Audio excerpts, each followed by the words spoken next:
जब लैंडिंग कर रहा होता है उस समय एरोप्लेन से निकलने वाली ध्वनि हमारे कानों पर तीव्र सुनाई देती है। तीव्र सुनाई देने का मतलब हम ये कह सकते हैं कि एरोप्लेन से निकलने वाली ध्वनि अधिक प्रबल होगी, साथ ही साथ उसका तारतम्य भी अधिक होगा। और आप जानते हो कि प्रबलता आयाम के समानुपाती होती है और तारतम्य आवृत्ति के समानुपाती होता है। इट मीन्स हम कह सकते हैं कि उस ध्वनि का आयाम तथा आवृत्ति भी अधिक होगा। यही कारण है कि लैंडिंग करते वक्त उससे निकलने वाली ध्वनि हमें तीव्र सुनाई देती है। लेकिन जब एरोप्लेन उड़ान भर रहा होता है, इट मीन्स टेक ऑफ कर रहा होता है, उस वक्त एरोप्लेन से निकलने वाली ध्वनि हमारे कानों पर मंद होती जाती है और एक समय ऐसा आता है कि उसकी ध्वनि हमें सुनाई देना ही बंद हो जाती है। तो उस समय हम ये मतलब निकाल सकते हैं कि एरोप्लेन से निकलने वाली ध्वनि की प्रबलता कम होगी, इसके साथ साथ उसका तारतम्य भी कम होगा। एज इट इज पहले वाले कॉन्सेप्ट की तरह हम यहाँ पे भी कह सकते हैं कि एरोप्लेन से टेक ऑफ करने के दौरान जो ध्वनि निकलती है उसका आयाम तथा आवृत्ति दोनों ही कम होंगी। यही कारण है कि टेक ऑफ करने के दौरान एरोप्लेन से निकलने वाली ध्वनि हमें मंद सुनाई देती है। लेकिन वास्तविकता में एरोप्लेन की ध्वनि ना तो मंद होती है और ना ही तीव्र होती है। ये एक प्रभाव के कारण ही हमें मंद तथा तीव्र सुनाई देती है और उस प्रभाव को एक नाम से जाना जाता है and that is called the Doppler's effect और डॉपलर्स का प्रभाव। डॉपलर का प्रभाव आखिरकार यहां पर कैसे लागू हो रहा है, जिसके कारण हमें ध्वनि तीव्र तथा मंद सुनाई दे रही है। एरोप्लेन का हमारे सापेक्ष गति करने के कारण ही उसकी आवाज हमें तीव्र सुनाई दे रही है तथा मंद सुनाई दे रही है। तो रिलेटिव मोशन ही यहाँ पे उत्तरदायी है ध्वनि का तीव्र करने के लिए और ध्वनि का मंद करने के लिए। वास्तविकता में एरोप्लेन से निकलने वाली ध्वनि की आवृत्ति समान रहती है, ना ही ज्यादा होती है और ना ही कम होती है, हमेशा कांस्टेंट रहती है उससे निकलने वाली साउंड की फ्रीक्वेंसी। All clear? ओके।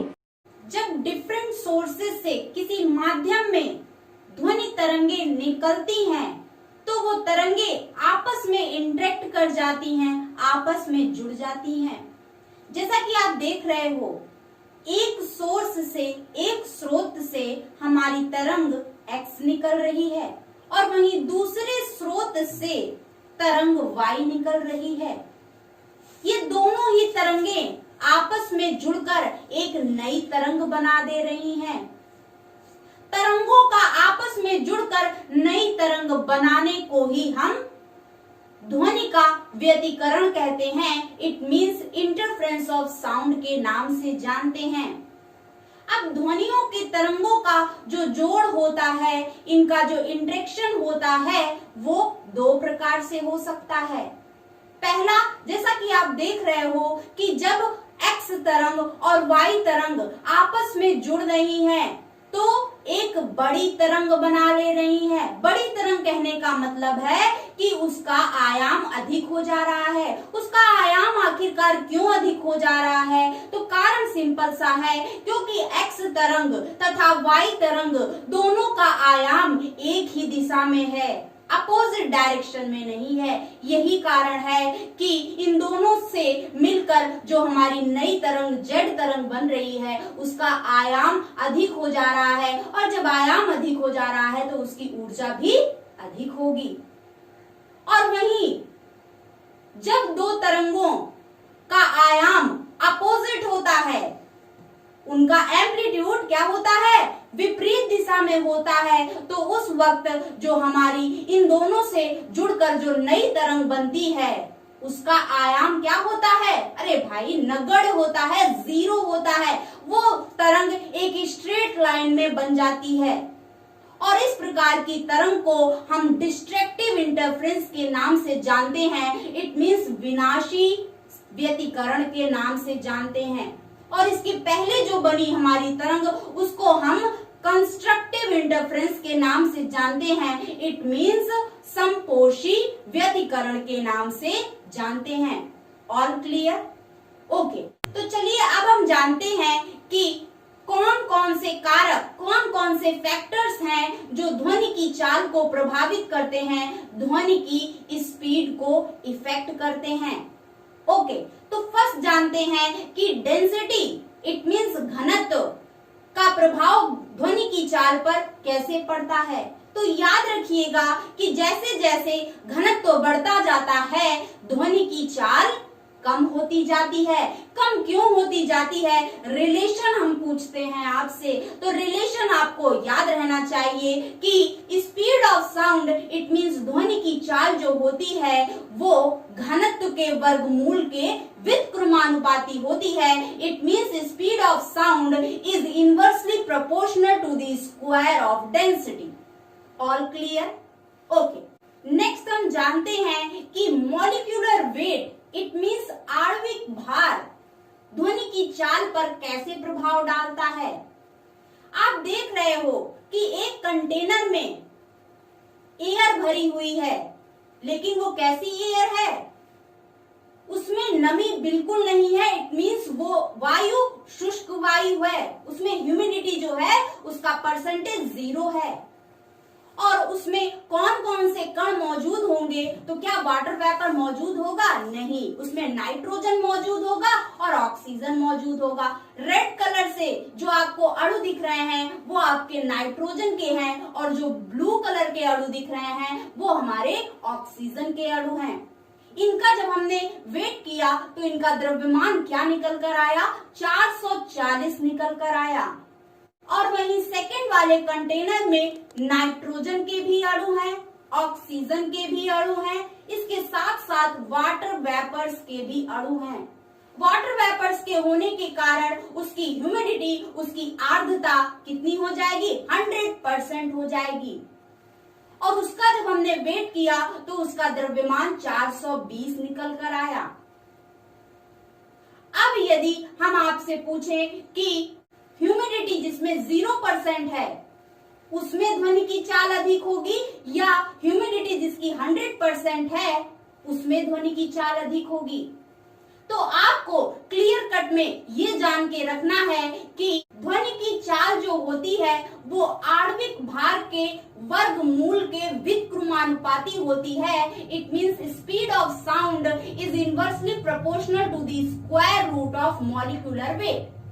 तो यहाँ से हम सिंपल सा कह सकते हैं कि जिस कंटेनर में ह्यूमिडिटी 0% है उसका मास कितना आ रहा है, उसका मॉलिक्यूलर वेट क्या आ रहा है? 440 आ रहा है। और मॉलिक्यूलर वेट यदि अधिक हो जाएगा तो हम कह सकते हैं व्युत्क्रमानुपाती संबंध होने के कारण उसमें क्या हो जाएगी? ध्वनि की चाल कम होगी। लेकिन जिस कंटेनर में 100% ह्यूमिडिटी है उसका द्रव्यमान 420 है और मॉलिक्यूलर वेट अधिक होने के कारण उसमें ध्वनि की चाल क्या हो जाएगी? In comparison to first container.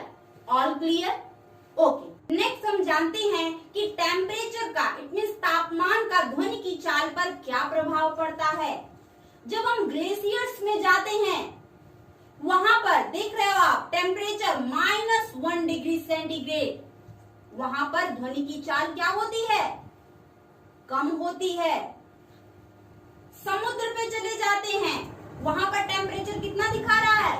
21 degree centigrade. वहां पर ध्वनि की चाल क्या हो जाती है? ग्लेशियर की अपेक्षा बढ़ जाती है।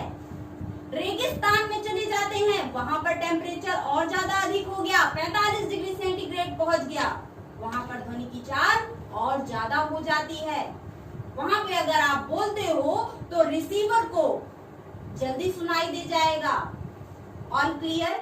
ओके, नेक्स्ट हम जानते हैं कि दाब का ध्वनि की चाल पर क्या प्रभाव पड़ता है। चलिए जानते हैं इसको चार्ट वाइज।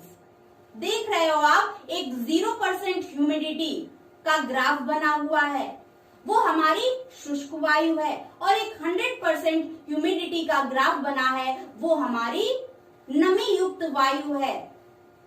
जो शुष्क वायु है उसका ग्राफ आपको क्या देखने को मिल रहा है, जैसे जैसे दाब बढ़ता जा रहा है वो ग्राफ भी बढ़ता जा रहा है। बढ़ता जा रहा है मतलब ये हमें क्या शो कर रहा है, ये शो कर रहा है कि शुष्क वायु में जैसे जैसे दाब बढ़ता जाएगा ध्वनि की चाल भी बढ़ती जाएगी, क्योंकि वाई डायरेक्शन में क्या लिखा हुआ है, ध्वनि की चाल दर्शाई गई है।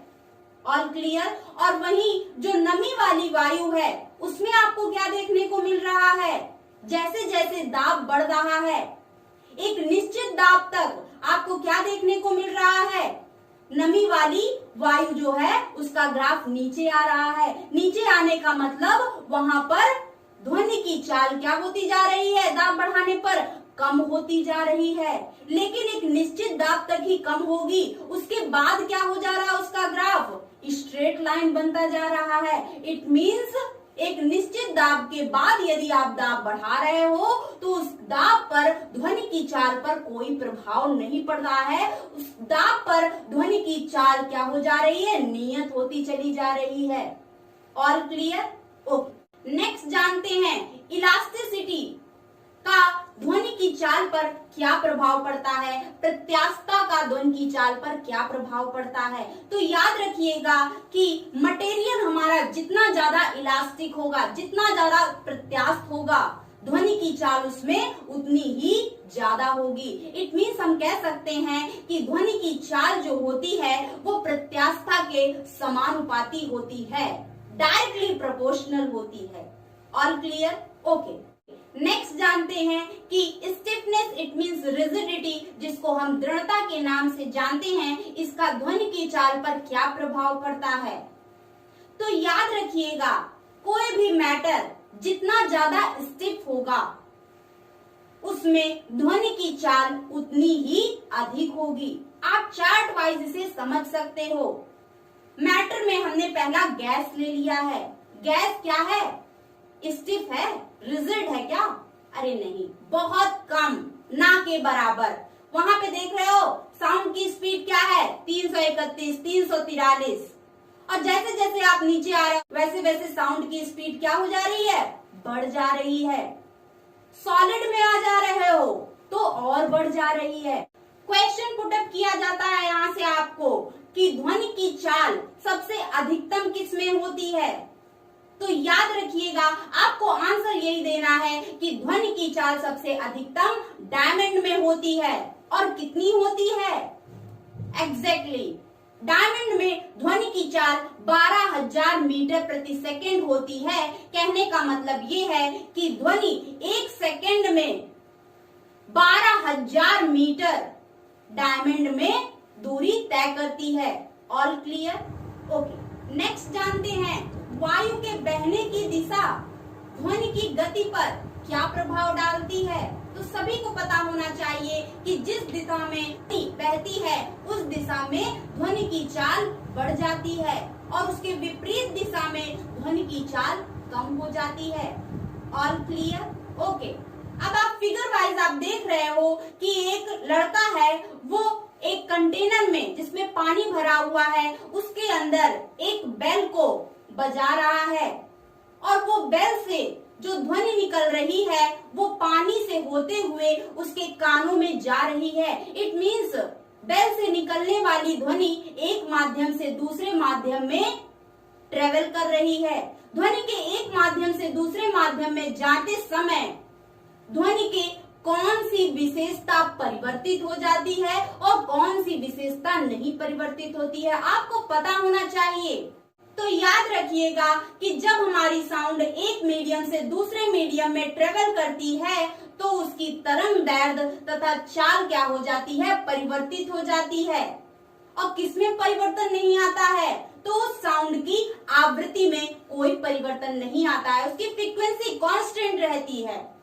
All clear. ओके, जब कोई पिंड या बॉडी हाई स्पीड से ट्रेवल करता है तो उसकी स्पीड को, उसकी चाल को परिभाषित करने के लिए हम एक नंबर का यूज करते हैं और उस नंबर को हम मैक नंबर से जानते हैं। मैक नंबर क्या होता है?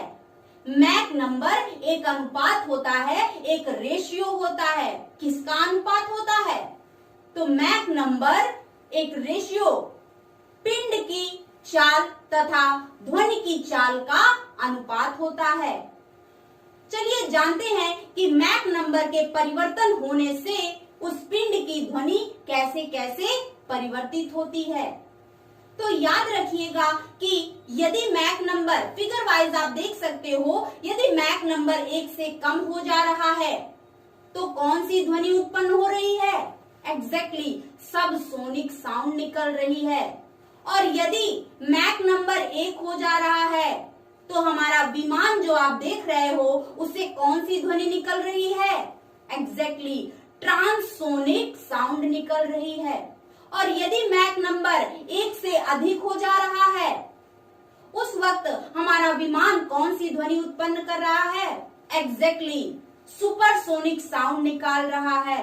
और यदि मैक नंबर 5 से अधिक या 5 के बराबर हो जाता है तो उस वक्त हमारा विमान कौन सा साउंड निकालता है? एग्जैक्टली हाइपरसोनिक साउंड निकालता है। All clear? ओके। क्वेश्चन मेरा आपसे ये है कि यदि किसी माध्यम में टेम्परेचर हम 1 डिग्री सेंटीग्रेड इंक्रीज करते हैं तो ध्वनि की चाल में कितना मीटर प्रति सेकेंड बढ़ोतरी होती है, इंक्रीमेंट होता है? इसका आंसर आप कमेंट बॉक्स में जरूर कमेंट कर दीजिएगा। ओके, तो आज के लिए इतना ही। अगर आपको हमारी क्लास, हमारे पढ़ाने का तरीका पसंद आए तो आप अपने चैनल परीक्षा गांव को लाइक करिए, सब्सक्राइब करिए और ज्यादा से ज्यादा